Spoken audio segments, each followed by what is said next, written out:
This should have been the happiest year of Diogo Jota's life. Salah rolls it in, Jota, 1-0. After a Liverpool career blighted by injuries, he was scoring goals which helped them win the Premier League. Portugal! And he was part of the Portuguese squad, which last month lifted the Nations League title. And then just 2 weeks ago, he married his long-term partner, Ruth Cardoso. Their 3 young children were with them at the lavish wedding. He posted this video on Instagram only yesterday. But the police in Spain say that just after midnight, he and his younger brother, Andre Silva, were killed in a car crash near the city of Zamora. Spanish media report their Lamborghini ran off the road and caught fire after a tyre blowout while overtaking. He's been mourned throughout the world of football. Fans in Liverpool were quick to create a shrine with flowers at Anfield, while the club said they were devastated. I don't know them personally, but you feel like you do.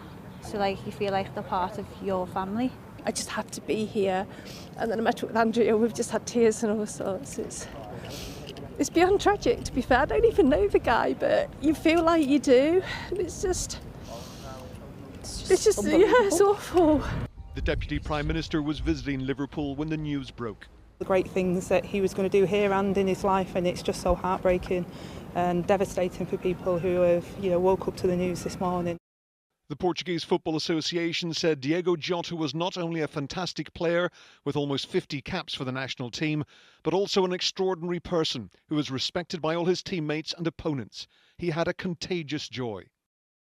The team's captain, Cristiano Ronaldo, said, "It doesn't make sense. We were just with each other with the Portuguese national team, and you just got married. To your family, your wife and your children, I send my condolences and wish them all the strength in the world.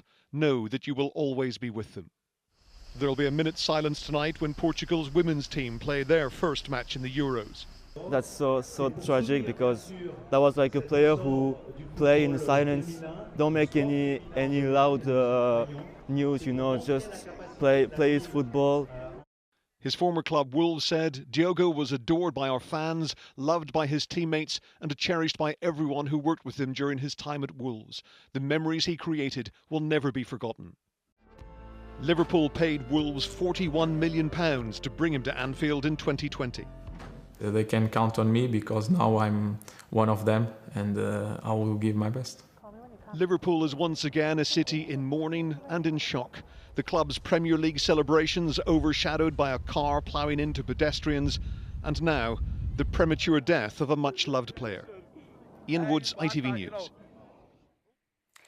Our correspondent Ben Chapman is at Anfield. Ben, a huge shock for Liverpool fans doesn't cover it, does it?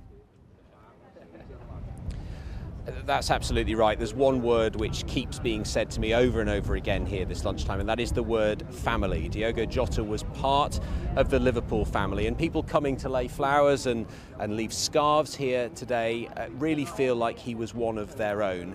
Another member of that Liverpool family has posted a tribute just in the last few minutes. Jurgen Klopp, who brought Diogo Jota to Anfield, tweeted, "This is a moment where I struggle. There must be a bigger purpose, but I can't see it." He said, "I'm heartbroken to hear about the passing of Diogo and his brother Andre. Diogo was not only a fantastic player, but also a great friend, a loving and caring husband and father. We will miss you so much." This isn't just a footballing tragedy for people here. People have talked about his goal-scoring ability, Jota the Slotter, as he was affectionately known, the ability to find the time and space to score that important goal.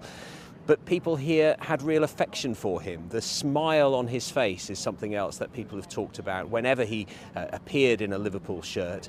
And then, of course, there is just the intense human tragedy of somebody so young with 3 children losing their life along with his brother just a few weeks after, or just a few days, I should say, after getting married.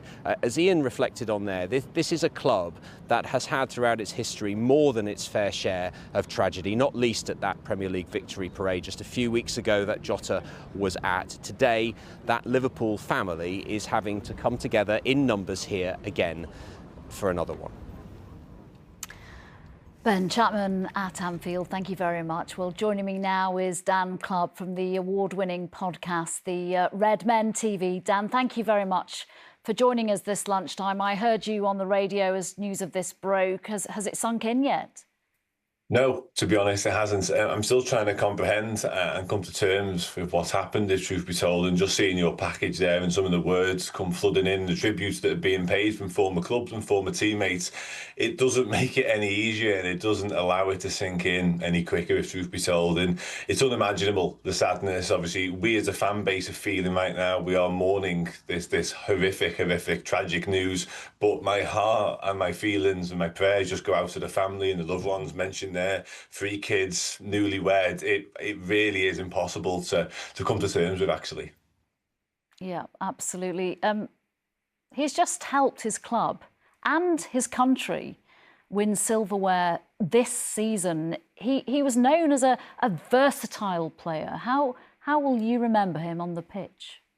Yeah, listen, he was a wonderfully gifted footballer. He gave 110% every time he stepped foot onto a pitch in any shirt, whether it be Wolves previously, Liverpool more recently, or the Portuguese national team. There's no two ways about that. Football does, of course, pale into insignificance on a day such as today, but from a footballing perspective, he was magnificent. Always knew where the back of the net was, always found time and space, as mentioned, to come up with the big moments and the big goals, and often would provide the winner and celebrated in style. He wore the Liverpool shirt with great passion and pride, and the way we'd all want Liverpool players to wear the shirt. So, yeah, from a footballing solely point of view, it was a pleasure to watch him. We were very blessed and proud to have had him. And like I say, it's just an immense sadness that has been brought to such a premature end. Yeah, absolutely. 28.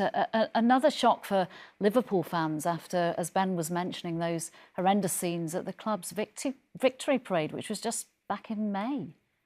Yeah, no, absolutely, yeah. And as has been sort of suggested and alluded to, we are a city and a football club that's become all too familiar, unfortunately, with heartbreak and tragedy when it comes to sort of events that have gone in the past. So in many ways, it stands us in good stead. Not that we want to be, but it does stand us in good stead to be able to deal with and to be equipped to sort of uniquely celebrate in a way and sort of come together in times of adversity, which this is another one of. You've seen the scenes outside Anfield there. You know, when we start playing games again, whether it be pre-season, the Community Shield, or indeed the Premier League, we will celebrate Diogo Jota in the best way we know how, and whether that be the football club retiring the number 20 shirt or whatever they see fit, we will do right by Diogo Jota and his family and his loved ones and his brother. I'm absolutely certain of it. Yeah, absolutely. Everyone can guarantee that. Just one more word on Jota. He was a star on the pitch. He was also a star in the gaming world. He even reached the heady heights of ranked world #1 on FIFA 21 back in the day. Yeah, that made him quite unique in that sense. If he wasn't on the football pitch physically and in person, he was doing it in front of a computer screen, it felt like a lot of the time. Yeah, he was a unique character, very likeable, very popular amongst his peers, as we're seeing now from the outpouring of emotion and tributes that are coming in. But yeah, his FIFA prowess was well renowned, it's fair to say. He didn't mess around, whether it be literally playing football or indeed with a controller in his hand as well, yeah. Dan Clubb, what a day. Thank you very much for joining us, though. Appreciate it. Pleasure.